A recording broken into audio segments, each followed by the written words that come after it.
L'amour a conduit certains hommes au rôle important qu'ils eurent durant la Révolution. C'est le cas de Danton.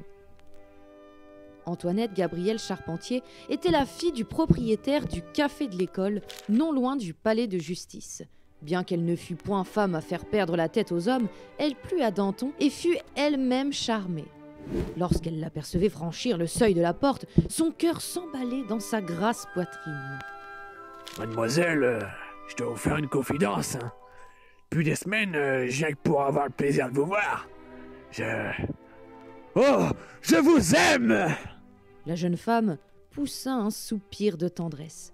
Le lendemain, le jeune avocat courut faire sa demande à Monsieur Charpentier. Il en parla à sa femme. Consentir l'examen de ma fille à ce vilain? Oh, mais s'il plaît à Gabriel, autant consentir à cette union. Bon Dieu! Faut être capable d'amener une nuit de bourgeois pour épouser ma fille! Hélas, Danton gagnait plus facilement les sympathies que de l'argent. Affolé à l'idée de perdre sa dulcinée, il fit une demande pour devenir avocat au conseil du roi. D'ordinaire paresseux, il travailla assidûment et 2 mois plus tard, il fut admis. Il lui restait plus qu'un discours en latin, avec pour thème imposé La situation morale et politique du pays dans ses rapports avec la justice. Ne s'étant jamais livré à ce genre d'exercice, Danton fut lui-même surpris du résultat. Il se découvrit un talent oratoire et impressionna même les vieux jurés avec sa parole.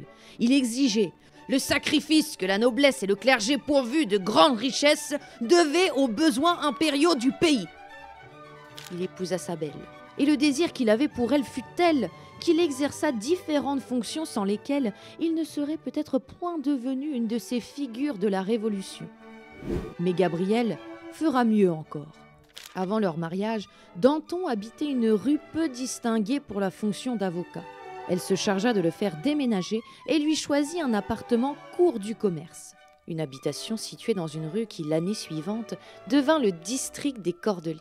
En voulant épouser une femme, Danton, une des figures de la Révolution, venait de naître.